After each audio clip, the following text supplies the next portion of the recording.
Hi, welcome to a walk through the Carpenter shop. I'm Jeff Dixon. I'm your host here on the Church 434 in Motion.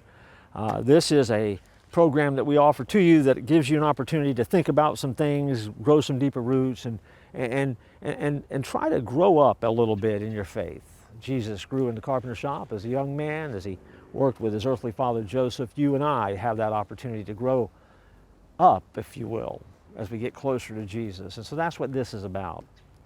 I want to read you a verse out of Matthew chapter 5, verse 46.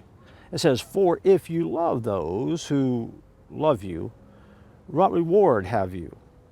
Do not even the tax collectors do the same?" We know the story of the tax collector, Zacchaeus, in the book of Luke. We know that tax collectors were frequently mentioned in the same sentence as sinners. We know enough about tax collectors to know that they were the outcast of Jewish culture because they had turned on their own people. If you've watched The Chosen, you understand that Matthew in that is portrayed as an interesting guy with a lot of quirks, but at the same time is struggling trying to get faith right and becomes a character that becomes very riveting to watch.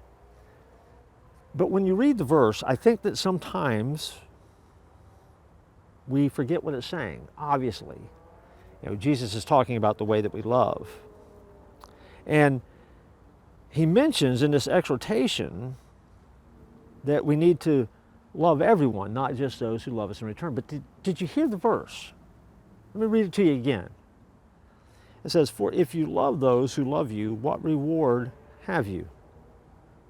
Do not even the tax collectors do the same?" Jesus is making a point, and the point that he's making is simply this. Tax collectors, as low on the totem pole as they were, even tax collectors loved those that loved them. And so love becomes the low bar that anybody can do. Now, when I read it though, I get stuck at the back end of the verse where it says, "Do not even the tax collectors do the same." I always ask the question, well, wait a minute, who loved the tax collectors? I mean, everything I read in history, they're the most hated people there. So, I mean, I think the list is pretty slim. If they were married, maybe their families loved them. But they drug their families through a world that was really full of hurt because they were outcasts in the community. The Romans didn't love them, we know that.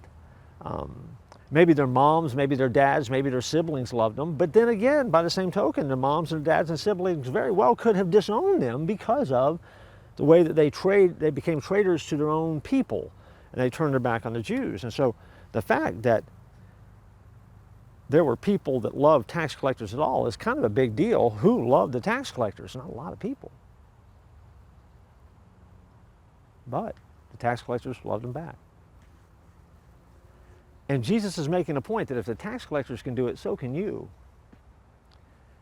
And you have to be able to love people, though, deeper than that. You have to love people who don't love you. And by doing that, then we have set ourselves apart and we become the people that God wants us to be. And so, you have to learn to love those around you in a way that you don't know how to do it. In some ways, you're loving the unknown, but you're doing it because you're trying to be obedient and you're trying to be who God wants you to be. God is love. And he models for us love at a level that we couldn't know any other way. So trust me, you can do better than the tax collectors. And don't ever think that no one loves you. Jesus does, and even the tax collectors had somebody to love them. I promise you, someone loves you. Embrace those folks, love them back, and then love those that you don't know as well. Love those that might not love you back as quickly. And you know what? You might discover they really do care about you too. It's a gift of God. You think about that, and I'll join you next time here in the Carpenter Shop.